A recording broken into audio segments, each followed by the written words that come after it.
जनपद में अवैध शस्त्र बनाने व बेचने वालों के विरुद्ध चलाए जा रहे अभियान के अंतर्गत थाना गढ़मुक्तेश्वर पुलिस द्वारा चेकिंग के दौरान अवैध शस्त्र सप्लाई करने वाले गिरोह का पर्दाफाश करते हुए गिरोह के सरगना सहित 7 आरोपियों को स्याना चौपाला से ब्रिजघाट की ओर रास्ते पर पेट्रोल पंप के पास से गिरफ्तार किया गया है। एसपी अभिषेक वर्मा ने बताया कि गिरफ्तार आरोपी अवैध पिस्टल को 40 से 45 हजार रुपए में, रिवॉल्वर को 20 से 30 हजार रुपए में, पोनिया को 8 से 10 हजार रुपए में तथा तमंचे को 5 से 7 हजार रुपए में बेचकर आर्थिक लाभ कमाते थे। साथ ही उन्होंने ये भी बताया कि गिरफ्तार आरोपी अवैध शस्त्रों को डिमांड मिलने पर आपराधिक किस्म के लोगों को सप्लाई करते थे। गिरफ्तार आरोपी शातिर किस्म के अपराधी हैं, जिनके आपराधिक इतिहास की जानकारी अन्य थाना व जनपदों से की जा रही है।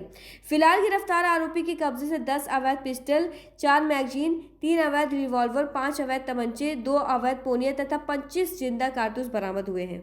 से सूचना प्राप्त हो रही थी कि मेरठ के कुछ रहने वाले नए उम्र के लड़के यहाँ गढ़ में आकर के और हापुड़ शहर में आकर के अवैध रूप से असला सप्लाई करते हैं। इस पूरी सूचना को हमारे थाना गढ़मुक्तेश्वर टीम ने डेवलप किया और इस पूरी सूचना को पुख्ता रूप से डेवलप करने के बाद ये कार्रवाई की गई है, जिसमें हमारे पास 10 अवैध पिस्टल बरामद हुई हैं .32 बोर की, 4 मैगजीन बरामद हुई हैं, 3 अवैध रूप से निर्मित रिवॉल्वर बरामद हुई है, 5 अवैध रूप से निर्मित तमंचे, 2 अवैध पोनिया तथा 25 लाइव राउंड्स 25 जिंदा कारतूस बरामद हुए हैं।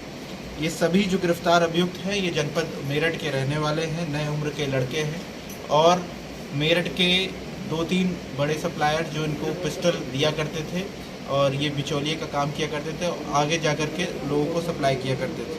इन्होंने पूछताछ में ये बताया है कि ये जो पिस्टल है लगभग 40 से 45 हज़ार रुपये में बेचा करते थे, रिवॉल्वर को 20 से 30 हज़ार रुपये में और पोनिया जो है वो 8 से 10 हज़ार रुपये में बेचा करते थे। ये सभी लोग डिमांड एंड सप्लाई के कंसेप्ट पे काम किया करते थे, जिसकी डिमांड जहाँ से रेज होती थी वहाँ इनको ये सप्लाई किया करते थे। और पहले भी इसमें जो एक अभियुक्त है वो इतना शातिर है कि एक मर्डर के केस में भी जेल जा चुका है।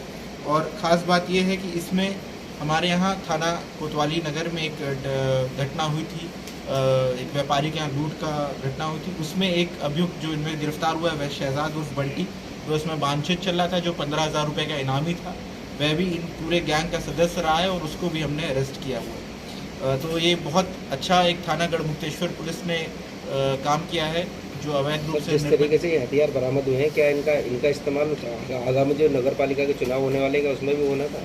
देखिए, आगामी नगर निकाय के जो चुनाव होने उसको दृष्टिगत रखते हुए हम लोग लगातार विजिलेंस रखे हुए थे। उसी के तहत ये हमने पूरी सूचना को डेवलप किया था। हालांकि अभी इसमें ये क्लियर नहीं हुआ है ये इसका इस्तेमाल चुनाव में करते या नहीं करते, लेकिन यह ज़रूर है कि ये घर घर जा कर के अवैध रूप से पिस्टल भारी मात्रा में सप्लाई कर रहे हैं। और यहाँ अभी और भी ऐसे वांछित अभियुक्त हैं जिनको हम लोग अभी गिरफ्तार करेंगे, जिनका नाम इन्होंने अपनी पूछताछ में हमको बताया, उन सभी के ऊपर कार्रवाई की। सर, हमसे पहले इन लोगों के द्वारा कितने हथियार सप्लाई किए गए? देखिए, लगभग ये 1.5-2 वर्षों से ये लोग सप्लाई कर रहे हैं। मेरठ के कुछ ऐसे गैंग्स के नाम इसमें सामने आए जो हम लोग उस पर भी काम कर रहे हैं और इन्होंने बताया लगभग 2-2.5 साल से करते हुए अभी तक इन्होंने 25-30 तो कम से कम पिस्टल सप्लाई करी दी है। और उसके अलावा ये तमंचा है और भी जो असला है वो भी इन्होंने भारी मात्रा में सप्लाई किया। जिनको भी इन्होंने सप्लाई किया है हम सभी को चिन्हित कर रहे हैं और सभी को टारगेट करते हुए उन सभी को भी गिरफ्तार किया जाएगा। ठीक है सर, थैंक यू।